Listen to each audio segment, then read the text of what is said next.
Hi guys, this is Jessa once again. Welcome back to my channel. So for today's video, we will learn another lesson, and this is all about netizenship and netiquette in online communities. So if you are interested, please watch this out.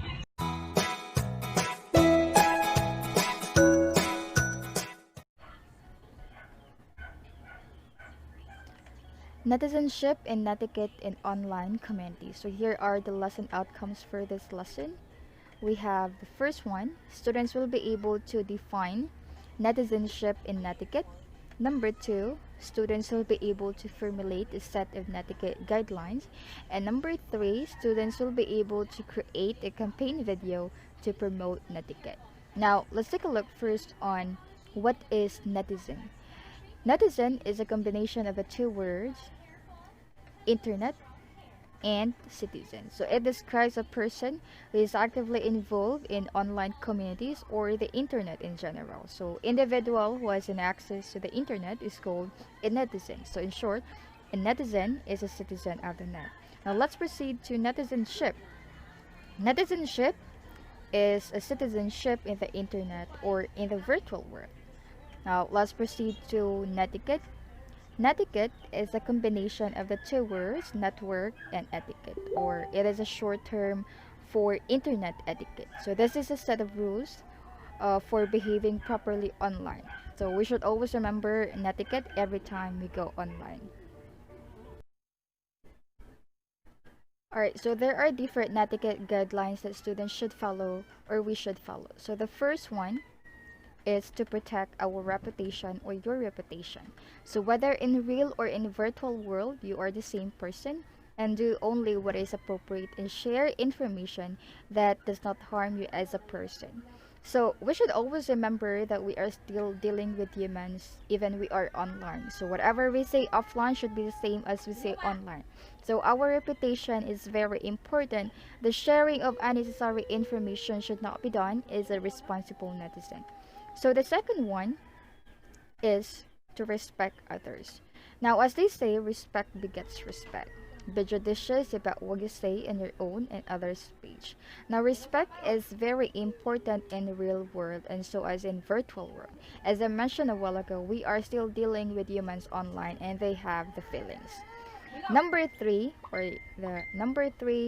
netiquette guidelines is to express yourself clearly and use emoticons.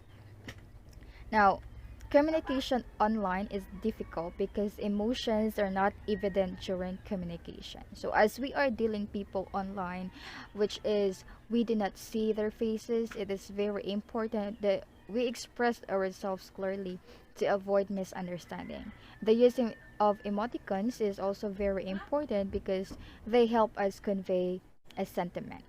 Now, the next one is to remember the intellectual property. Ideas online are products of intelligence of others, and if you need to cite them, acknowledge the authors. Now, this is where copyright law or plagiarism takes in. The only thing that we should remember is that everything in the internet is not our own property. So it is a must to cite the author's name or acknowledge their works. The fifth netiquette guidelines is to check spelling, grammar, and punctuations. Good writing means good manners, and we do not want to waste others people's time reading our posts, which is incomprehensible. So it is very important to check our grammar, spelling, and even the use of punctuation. Spelling error and grammatical mistake may actually change the meaning of the message and might cause misunderstanding. And we also don't want people who would waste their time with reading our essay or any other works just because they are confused on what we are trying to say. The sixth netiquette guidelines is to pause before you post. Now, take note that whatever you post becomes permanent, therefore think twice or thrice before you click send. Now we have to remember that everything or all information that we have post online will stay there forever. So we have to give time to ourselves to pause and review everything before posting it online.